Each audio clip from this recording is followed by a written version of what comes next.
Let me take this opportunity to welcome each and every one of you who is tuned into this very wonderful presentation. A presentation which is meant to unravel, to demystify our own existence as humans. There is a lot that has been put into our heads, into our eyes, into our existence, into our daily lives, that we always think that that is the entire truth. We need to go beyond and look at the entity of culture in the perspective of the fact that culture means humanity. The very essence of our existence is aligned with the word culture. The only challenge is that the majority of us could not come to an understanding and belief and create a clarity of our manifestation as humans with our activities that culture leads to modernity. And we have always put these two terms on the other side of the table, making them contradict and fight each other, yet they are one and the same. Culture is a process. It is a transmittance of our social well-being, our social traits, our behaviors, looking at our innovations and creations as humans from one generation to another. Culture is the basis and foundation of human existence. This is the continuity of our existence as humans and the measure of our existence and the plot towards where we are going. Practically assessing what we have been able to accumulate as humans. A person without cultural trace loses the essence of time because they cannot trace back in time to find out what has taken place, what is the way of life that we have right now, and its resemblance or similarity or changeability, if I can call it that, in line with what the ancient descendants used to be. The essence of our existence can only be seen by the levels of our imagination and creativity. And that is the totality of culture. And in a similar way, when we talk about modernity, we are looking at a collective manifestation of cultural exhibitions. What is it that has come into our heads and we have been able to produce something tangible that can be seen right now? If we look at the pattern of civilization and where we are, the pattern shows us that at one point civilization was modernity. The majority of people call today modern times. What will the people 50 years from now call their times? The point is an accumulation of creativity, an accumulation of people's imagination, which is in line with what we call culture, is what manifests into modernity. In my talk today, we want to confirm that there's been a lot of bad talk, there has been a lot of diversion that has placed our minds off what we are supposed to follow, what we're supposed to achieve.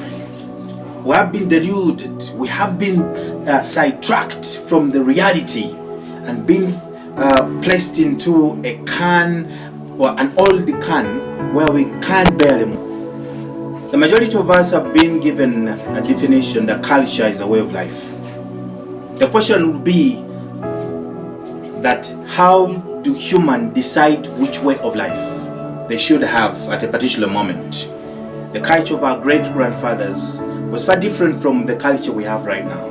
And in a nutshell, we call it modernization. Now, I'm looking at the fact that when we talk about culture, it all comes back to our levels of imagination, our mind. It is true that when we talk about culture, there is a word that becomes the best root, and it is cultivation. Culture comes from the way we cultivate our minds. The way we cultivate our minds, the way we make our minds work, is what manifests our existence. We are what we think about. At the particular moment in time, as we talk about what is modern time, we are doing what we're doing because our minds have been stretched to fit within the existing phenomena that surrounds us in our existence. A similar pattern happened before. That is, during our ancestors, they had their environment, they had their challenges, they had their successes, and it was from this that they coined a particular pattern which they called their culture. Today, as we speak right now, our best opportunity is to look at our reality, present it in the most advanced way, which we call modern way, to make sure that we can be able to present ourselves in a manner that fits the time, but most importantly, to make sure that we sustain the life that we love so much. That is culture. Humans acquire culture through a learning process, a process I can call inculturation, a process I can call socialization. Every day we meet other people, we exchange ideas. We build on people's ideas. We build on those who came before us. For those who managed to make a kind of, storage of ideas where we can retrieve information that was shared, that exhibited what was done by our ancestors, we can use that to build whatever we now call modernity. Now, when we talk about culture, as I said, it's a learning process. You learn from what you see, you learn from what you feel, you learn from what you imagine, you learn from what you recall. Okay? It is very important to know that you cannot place yourself in an unrealistic environment. Culture embodies the foundation of our existence. I personally exist because my father existed, my grandfather existed, and their existence alludes to a pattern of activities, a pattern of realities. There were laws, there were artifacts, there were behaviors, ethics and norms that moved their existence, that manifested their activities, that informed their decisions and all actions. It is therefore very important that as we talk about culture, we relate it to what we are, how we were created.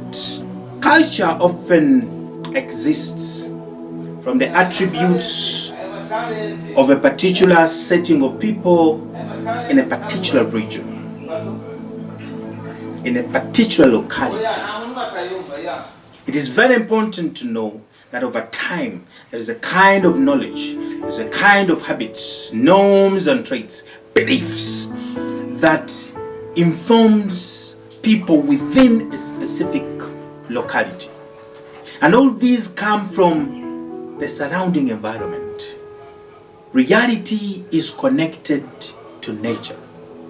Yes, it is true by culture, we can always, extend our imagination. And it is from this expansion of imagination that we come to the reality of modernity. It is not that modernity is gotten from the clouds. Modernity arrives from the summation of cultural orientation, summation of cultural activities, the extension of our imagination, the extension of our cultural abilities is what brings about. In my talk today, I want to expand this concept of culture to take into and incorporate issues that brings the realization of culture, one, as an object, because so many of us have seen things and we said that is culture.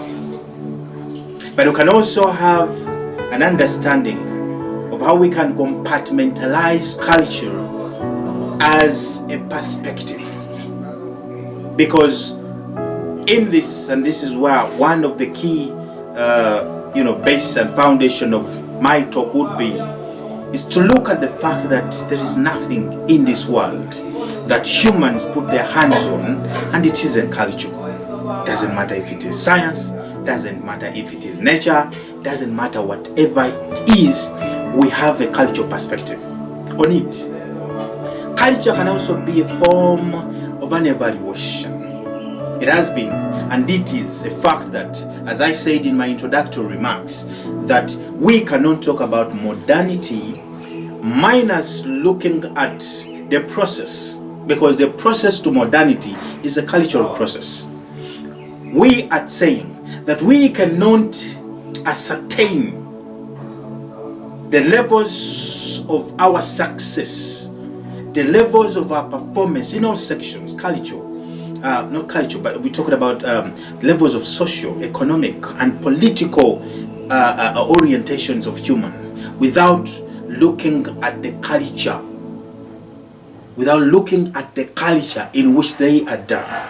And that is an evaluation. So in this talk, the most important part of it is not to categorize culture only as tradition or something that is old style and ancient, but culture as a reality of human existence. Let us look at where culture as an entity, as an object maybe, is placed in the structures of the political realm. We have the National Culture Center.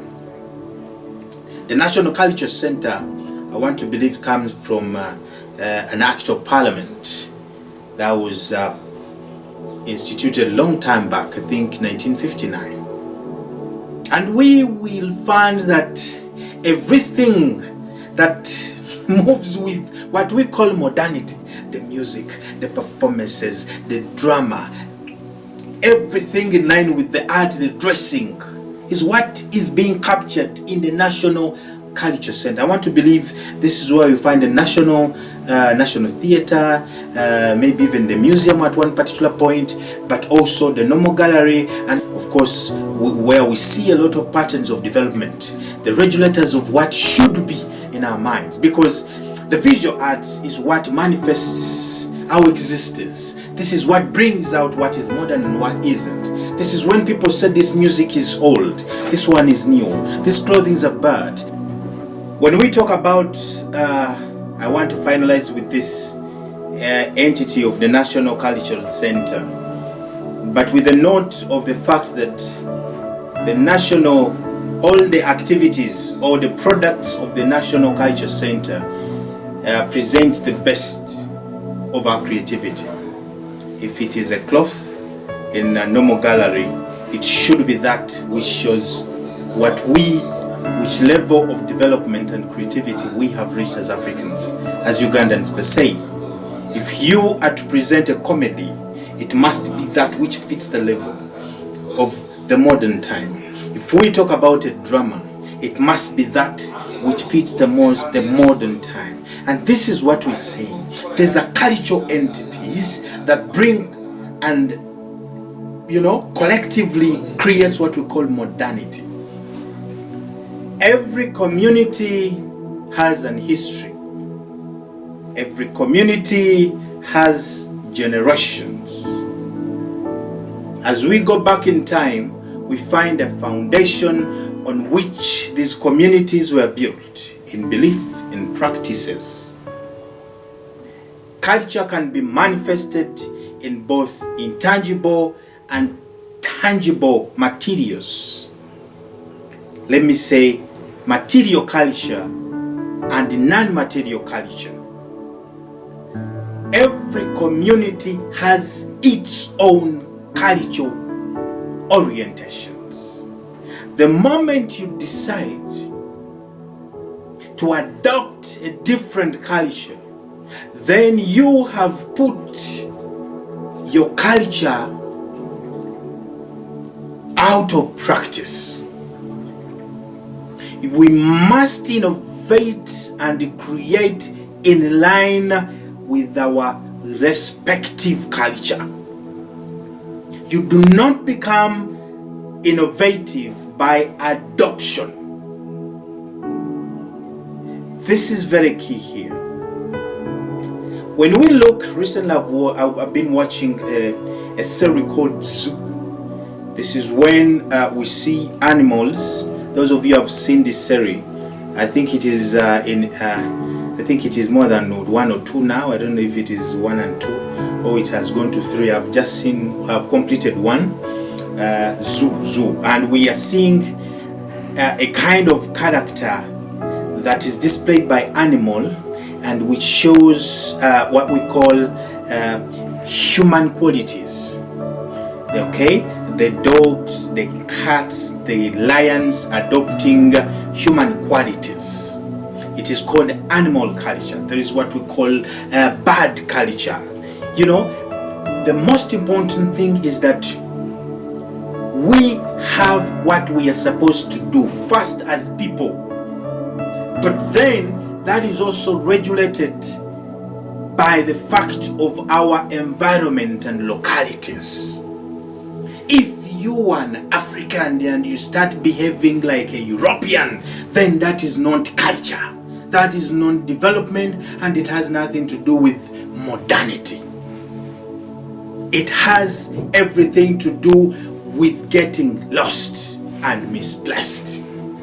Culture evolves from within the region, locality, and people within a specific place and location. When we talk about culture, we cannot speak about young culture. We cannot talk about backward culture or bad culture. We talk about unique cultures.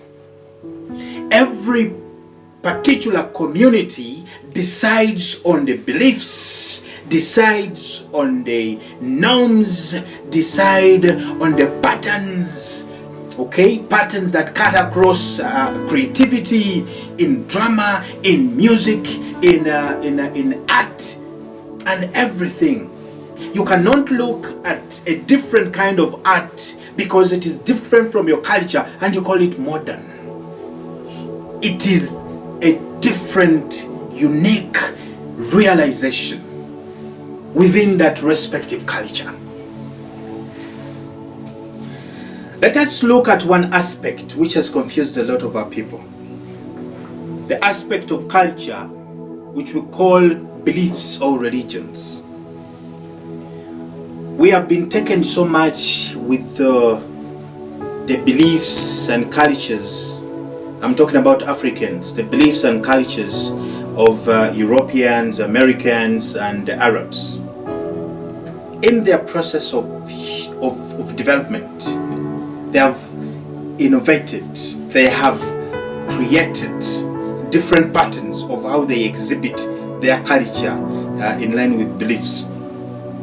We have decided to adopt that which does not conform to our reality. Because an African goes to a tree, because an African goes to a cave or alongside the river and prays, they think that is backward, that is primitive, and that is unnecessary, or it is not modern. We now believe that praying in a building is better than praying in the forest. Do you eat bricks and cement, or we eat leaves and roots?